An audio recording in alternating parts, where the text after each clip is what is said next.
So good morning all together. I have to give a little disclaimer before I start. We already heard that I come from a completely different perspective. I come from the sports science, psychology, pedagogy perspective. And all the things I'm doing is basically, it's all about learning.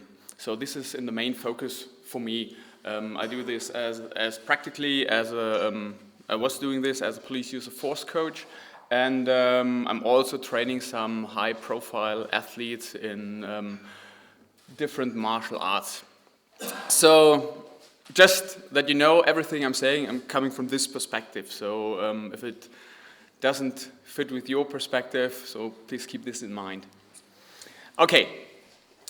We've already heard that, maybe because it's a fight books conference, that a lot of techniques are depicted in different books. And if you look in the German bookstores, we find a lot of self-defense books here about the German jiu-jitsu system, be judo, or as we heard yesterday from Eric, where's he? There he's sitting. From Krav Maga, the Levine Whitman handbook on the right side, and the one from Lichtenfeld and Janilov. And of course, we also have online videos, be it that you can pay for it. Here it's called Max Krav Maga. You can pay $50 per month and you get access to online instructional videos, or be it on YouTube, where you just look up some techniques and see how you can perform them. Okay, if we look at these techniques or at these videos or books, it's basically a kind of how-to-do format we can see there. And this maybe comes in 3 dimensions. The one is how to do technique X. Somebody, the instructor, the teacher, demonstrates the technique, and with all the different aspects and all the little things and how the angle is of the elbow and all the stuff. It's like how to do a specific technique. The next thing is, it could be that the format is how to defend against this or that. So here is the specific attack in the focus, and the instructor, the teacher, demonstrates maybe one solution or different solution. It's focused on the situation, on the specific situation. And the third kind of instructional things we have there is how to do the drill.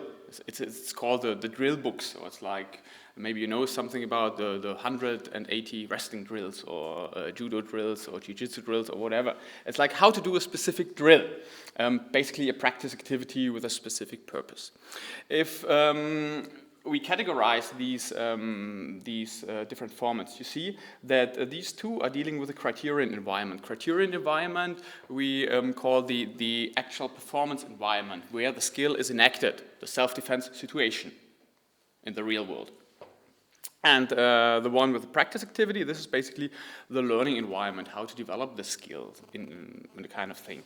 It's more targeted on the coach, so he can have some drills, what he can use with the athletes, with his students. And this is basically, of course, for the coach. He can see, these are the specific aspects I have to take care of, or for the student himself or herself, how I can make sure that the technique is correct, or that my defense against a specific attack is correct. If we look at the overall format, it's like, if this, then that. If this is the attack, you do that. If you have an athlete who you want to develop in a specific direction, if this, you do this drill, and then he gets better. If it's the relationship of if this, then that. This is, you have to keep in mind this relationship. I'll come back to this in a few moments. So now, let's have a look at a self-defense situation. It's an easy one, it's not very graphic. There is a veggie inside where he pulls the end up. Let's see. 2 police officers in a hospital, I think.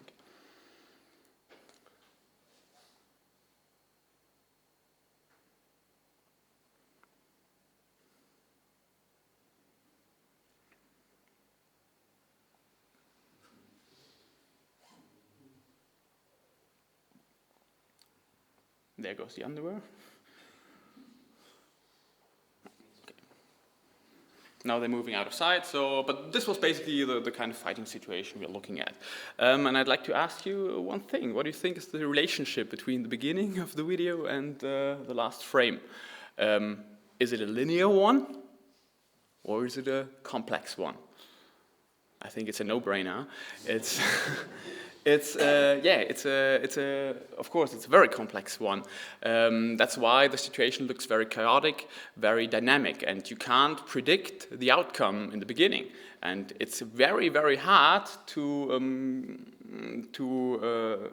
think about the situation in a if this, then that format. Because this would imply a linearity, which is basically not evident in there. It's a complex environment. And if we look at this from a systems perspective, it's like we have a linear system where we have if this, then that. And this is, there we have proportionality, meaning if we have 2A, then it's 2B. And basically cause and effect are very clear. If I have a little cause, I have a little effect. These are linear systems. If we look at nonlinear systems, which we basically said, what's the situation about? There we have the problem. We have A, maybe B, maybe E, C, F, G, D, H, depending on all the other factors who come in, different things, different aspects, different subunits. If they change, the whole thing changes. And we have a non-proportionality, meaning the relationship between cause and effect is not that clear. It's like maybe a little cause causes a big effect, or we have a big change in the cause, with no effect in the end. It's like, it's very hard to get there. And also, these systems are very complex and often chaotic. And what we have in self-defense situations and combat situations especially, these situations are very dynamic, meaning if we have this complex system, every subunit in this complex system changes in milliseconds because the whole situation changes. And it's a continuous change. So we have basically a very complex, non-linear, dynamic system where we have to deal with. That's the criterion environment. And now we have to think, okay, how can we train for this environment? So if we look at combat sports, you've seen it? On the weekend? Here we are. Josh St. Pierre coming back to the octagon on this weekend where he beat Michael Bisping. It's of course a very, very complex, nonlinear, dynamic system as well. And if we look at violent confrontations on the streets as well. And if we look at the complexity of these situations, there is a difference between these two as well. Even though this is very dynamic, complex, and nonlinear, we can say that the right one is even more complex than the left one. Because if you think about complexity, it's about how many linkages we have between the different subunits. And at some point in sports, we have a rule. It's the competition rules. And it doesn't matter which system it is. It's judo, jiu-jitsu, karate, MMA, UFC, or whatever. At some point, there is a rule. And even if it's just, there are only two competitors. I don't know. Regarding self-defense or real-world violent confrontations, there basically is no framework. So there are more possibilities, and because there is no regulation in there. So it's even more complex than the combat sport, which is already very complex. This is basically the thing.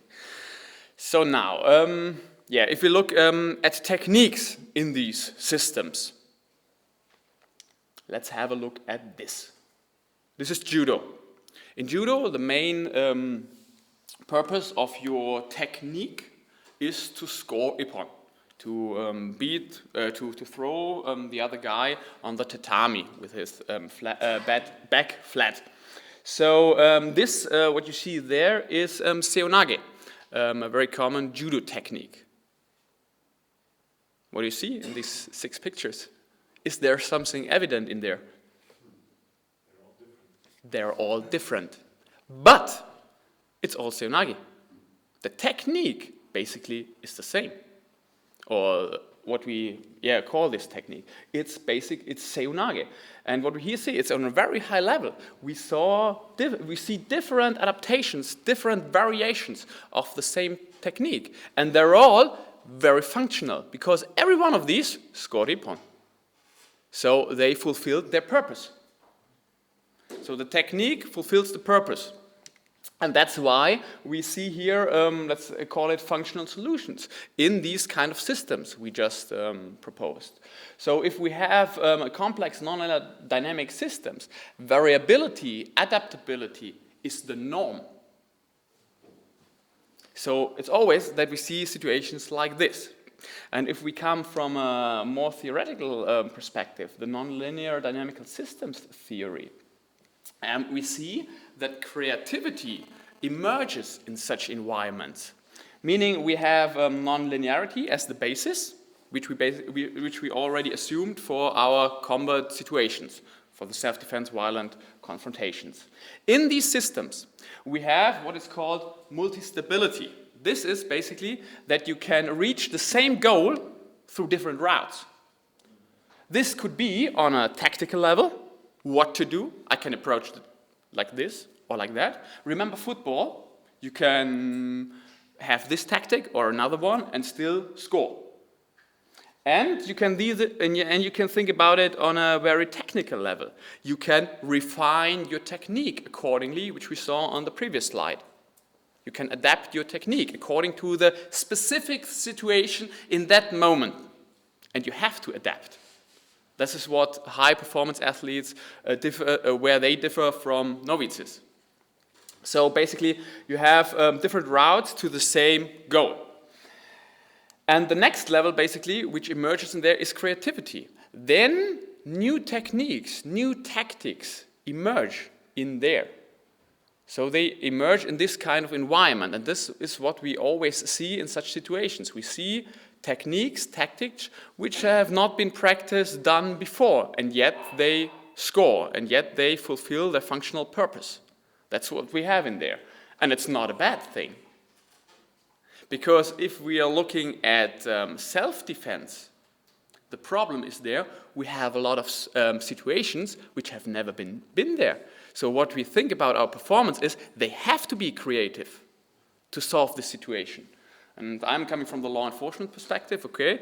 But if you think about 2 years ago when we first had these terror attacks with trucks and all this stuff, nobody has trained for that. But nevertheless, the problem is there. You have to solve it in this point in time. You can train on knives, you can train on baseball bats or whatever, but it doesn't help you in the moment somebody takes on a chainsaw. You have to be creative, you know? So creativity in self-defense and real-world violent confrontation is very, very useful. And the thing is how to learn this kind of creativity. And what we think about in our thinking is when we just focus on techniques. Maybe this is the wrong approach in this. And okay, now you can say it's a very theoretical perspective this guy there has in front of us, but there's evidence. And there's a lot of evidence, especially in the last 10 years. There are a lot of motorical learning approaches. Maybe you've heard about Schollhorn, differential learning. The ideal technique is at the moment really questionable. There is no ideal technique. It isn't possible on a muscular level to perform the same technique twice. It isn't actually possible. If you look at the EEGs in the muscles, every technique is different, even if you perform the same technique twice. And this is in a stable situation. You remember, do we have stable situation in combat? We don't have. So it's always about adaptability and being adaptive, creative, and you see a lot of variability in there. So there's a lot of evidence, even in the learning domain, where we have this kind of implicit learning approaches. It is really questionable how much explicit instruction do you really need. And there's a lot of research, even that's not that new, which basically says at some point in time you don't need this, even in the beginning. And the funny thing is, the implicit learning approach says that things implicitly learned are much more stable under stress than the ones explicitly learned. So it's very, very interesting if you think about violent confrontations. And of course, if we look about tactical creativity and all this stuff, how this emerges, the baseline is, in training, we need variability, we need adaptability, and creativity. These are things, and if something new emerges, if an athlete and a student comes up with a new solution, it's not, I want to correct this, it's like, I salute you. Great job you did there. I've never thought about this by myself, but it worked, so go on with this, please. That's the thing, and this is a different kind of approach we have to learning in there. So this is about the situation. And now we look at the learning environment. There, yeah, it's kind of evident how the coaching role, the teacher role, changes over time. It's a question I ask myself all the time. Am I more an instructor, or am I more a coach? And if you look at these two pictures, they convey a different kind of pedagogy in there. Here, the guy demonstrates, and the other guys hopefully pay attention and remember what you did. Or is it basically you and your athlete look in the same direction and you help him or her to refine his skills, become better or whatever? It's like, it's a completely different approach. And if we now look at the learning environment, it's very, very complex as well. Otherwise, these kind of apps would give us a lot of world-class athletes. You just buy the app, how to become a world champion in 3 years, and you load it, and the app just says. The coaching process, every teaching process is very, very complex. You always have to plan, do, review what you're doing. It's basically a continuous decision-making process. If you're delivering a lesson over 60 minutes, you're always making decisions. How long do you let them train? You see something, do you correct it? Do you don't correct it for the group or whatever? Do you add a tweak in the kind of setting they're having? It's like, yeah, it's complex as well. So altogether, we have complex systems. Coaching itself and the self-defense performance. So it's the self-defense performance in the coaching setting we have when we talk about self-defense instruction. So we have kind of double linearity in there. So welcome to my world.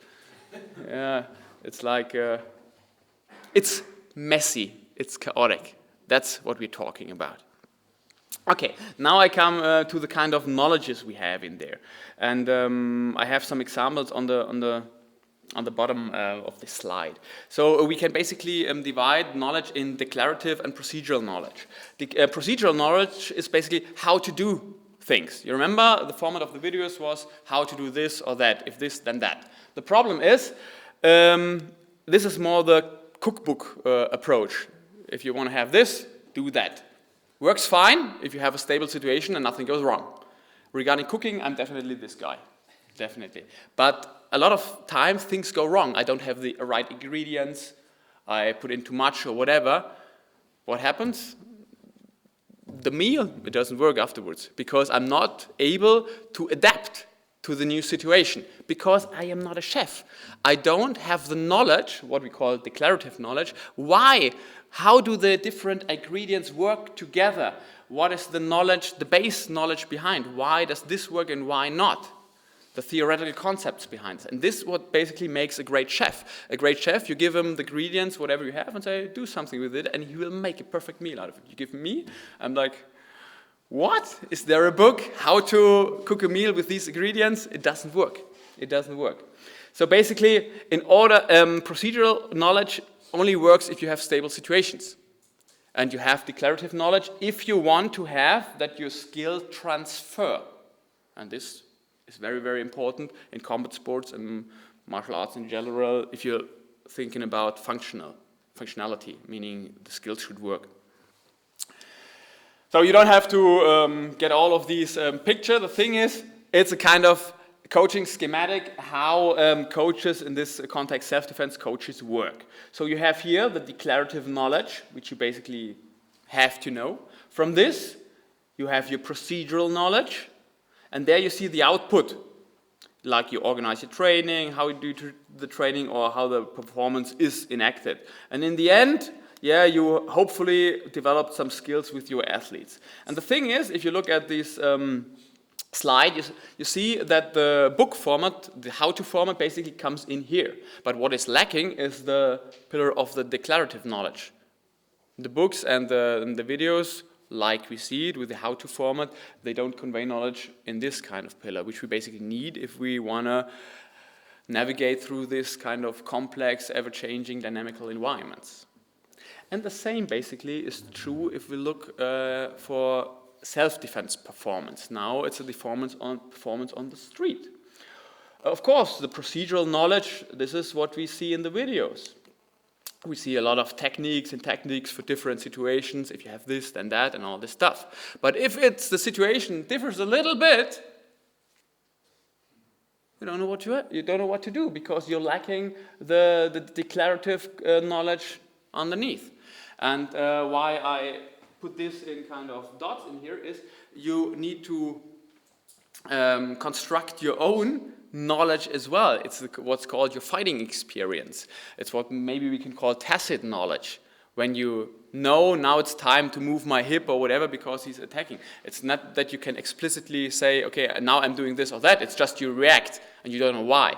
But you have learned this through a lot of, not repetitions of the technique, a lot of repetitions of situations to solve. And this is a big difference. That was already Bernstein said in the 60s, repeat without repetition. So you have to do a lot of situations where you always adapt. It's like, that's why sparring is the high class of combat training, because there you always have to adapt, and no technique you're doing is the same like the one before. So you have to create your own experience. But nevertheless, if we look at the videos, the how-to videos, they come in at the procedural pillar and don't convey any knowledge in the declarative one.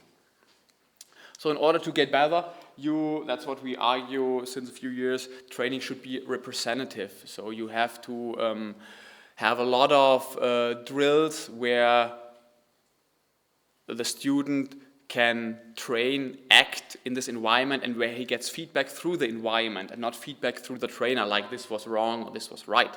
That's what we see in football when we have, in soccer, where we have these 2-on-2 games. You let them play 2-on-2, and that's why they develop their skills, what they know. And of course, they're kicking the ball inside, but nobody is saying, okay, we're doing the ball in here, and now we kick 10,000 times against the ball.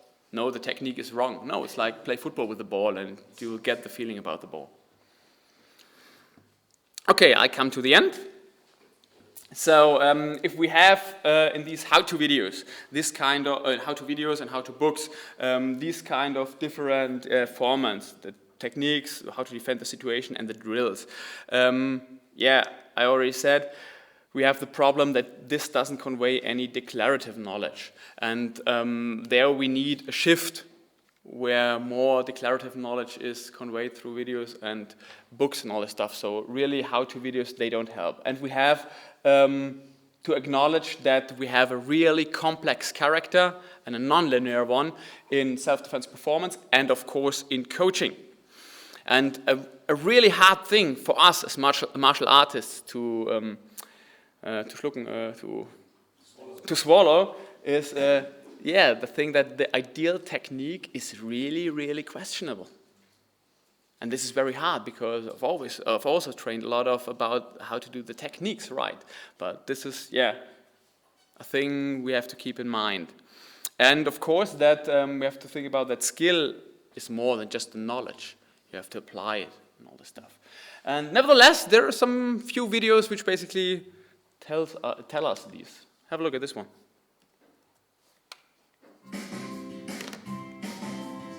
Stabbed this guy first, and then shot 2 rounds to this guy, and then went back to 2 rounds for that guy, and whatever. He should have moved this way instead of that way. Should have been further away. Why the gun? Why the knife? Why not just the gun? Yeah. Who needs the knife? Yeah. And the answer is, it depends. It always is going to match. It's always going to depend on the circumstances. If Rashad were a little further away, maybe I would have done something else. If Rashad were a little closer, maybe I would have done something else. if I was able to get outside of Jared's elbows a little bit more, maybe I would have tried to choke him instead of punched him first. There's all kinds of things that are going to come into play. Maybe environmental factors, you know. where are we? You know, are we between vehicles? Because that's going to change. And now my lateral movement is almost zero. So all those things are going to come into play. That's why it's important just to understand concepts and principles and not get too hung up on, well, why this technique and not that technique. Your fight is going to be your problem to solve, and so there's no one answer for everything.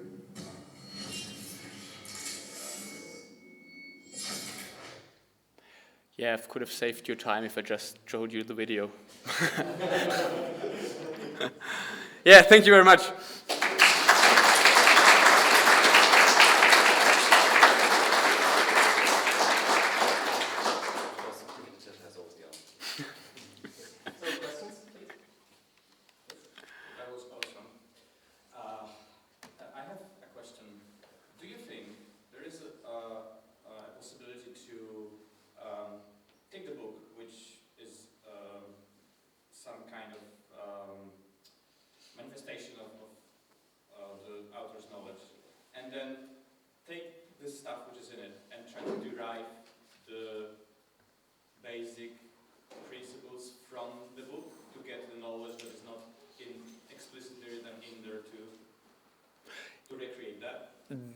This would be an awesome idea.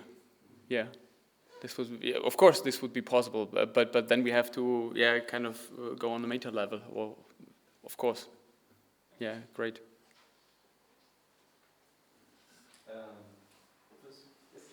In your experience, how important is the procedural knowledge to develop or to use your declarative form?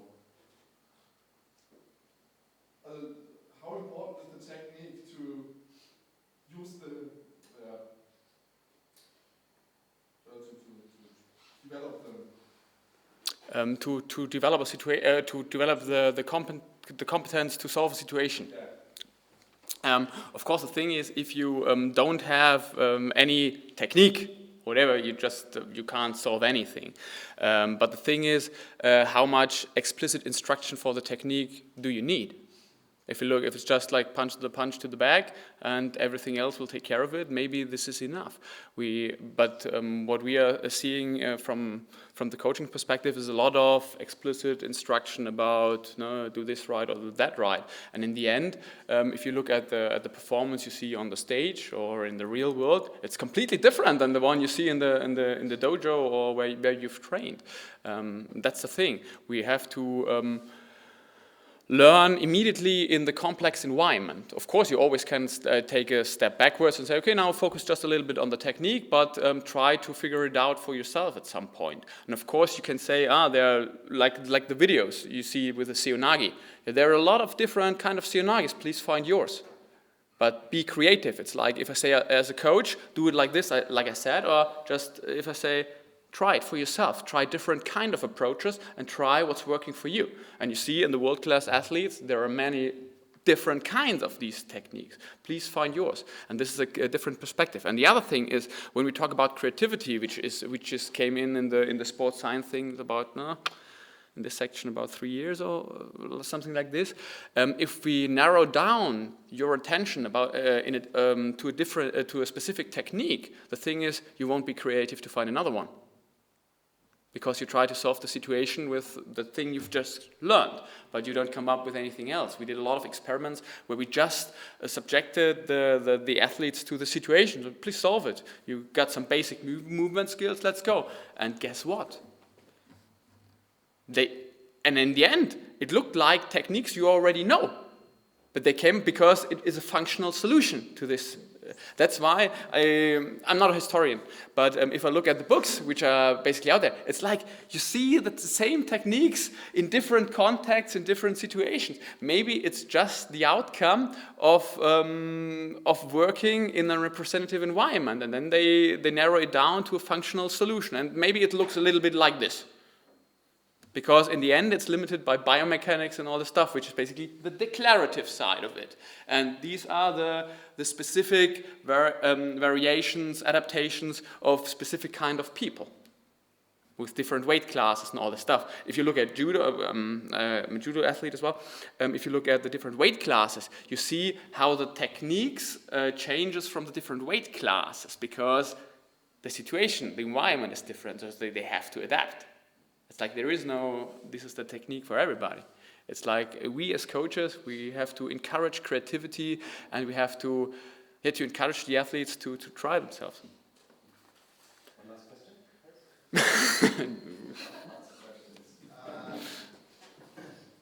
Good talk. And I don't want to split hairs on definitions or linguistics, but a thought that's occurred to me is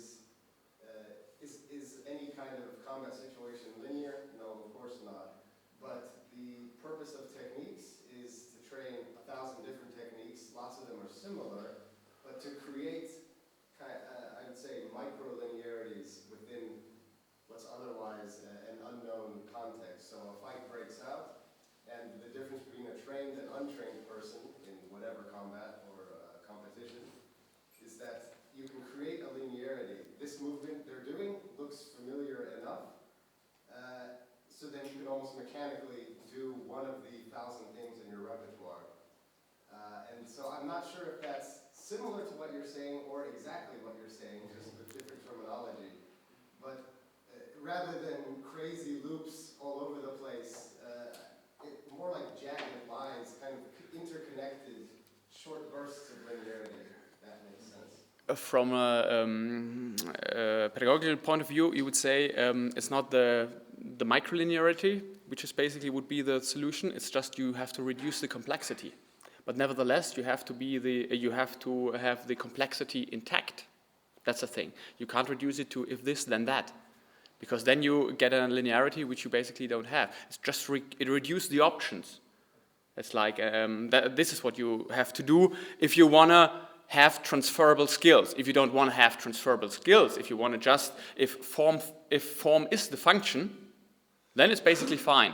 But you remember the saying, form follows function? It's about, you have to create the environment where function could fulfill a purpose, you know? Hält's nicht aus. Then